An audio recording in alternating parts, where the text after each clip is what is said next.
I thank Bishop Ferris for asking me to share with you some of the experiences that we encountered as members of the Diocesan Commission for Women, specifically as those who helped in the recent letter-writing campaign throughout the Diocese of Allentown. This was an important part of the Fortnight for Freedom initiative to alert the faithful to the importance of maintaining our religious freedoms through our First Amendment rights. Now, I must preface what I'm about to share by explaining that I am not a political fan. So, this was not going to be necessarily an easy task for myself. But God and our bishop had other ideas, so I dutifully read up on the issues of religious freedom as it was being expressed and set to work. My encounters by phone and then in person with about 12 parishes in Berks County turned out to be, after all, an uplifting experience. Why should I have been surprised? The enthusiasm and support from the parish reps as well as the pastors was heartwarming. Why was I afraid? Several weeks later, other trips to the parishes produced hundreds of individually signed letters to the senators excuse me, and representatives. How many responded? How many really cared? There were even letters from visitors from out of town and out of state. Through all the travel and meetings throughout Berks County, I acquired a new appreciation for just how far-reaching the influence of our Catholic Church is. This wasn't just a parish or a diocesan initiative, but part of a bigger picture, the Catholic Church in our nation. What we did here would have its effects in other parts of the country. After being counted, sorted, and bundled on my kitchen table, the letters, and there were bunches of several hundred from one parish, 800 from another, depending on their size, but all very enthusiastic.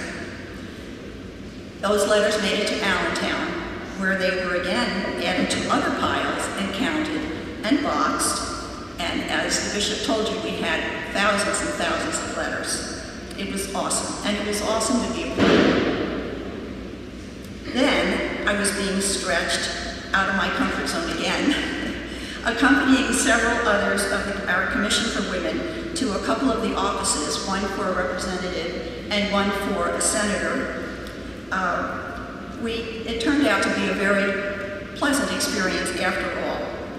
Our message to them was not only very well understood, but also well received.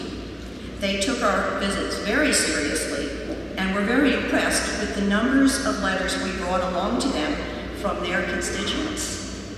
I can't overemphasize how impressed they were when we walked in with boxes. I have found this countrywide attack on our religious liberty to be very troubling. It is a habit of mine to try to find some good in everything, even in what seems to be really a negative. In that light, it appears that our loving God wants us to wake up to how really, truly blessed we have been up until now in our wonderful country. With regard to all our liberties, we as Catholic Christians have the opportunity to lead others by our example. How authentic is our faith? We cannot be Sunday-only Catholics and think the world will go right without us the other 6 days. We cannot allow our moral conscience to be ignored by a secular humanism aimed at giving to all what is at best expedient, only expedient. We are truly our brothers and sisters' keepers. Doing the right thing isn't, as you know, always the easy thing. And as a parent, and I'm sure many of you have also experienced that, teaching your children to do the right thing, even when it's hard, is really important. We cannot allow Christ's teachings, the building blocks of our Catholic faith, to be chiseled away piece by piece, only because someone says we must. It was a privilege for our Commission for Women to have been entrusted by Bishop Barris with the responsibility for implementing the letter writing campaign. But now, we all need to be prayerful and vigilant.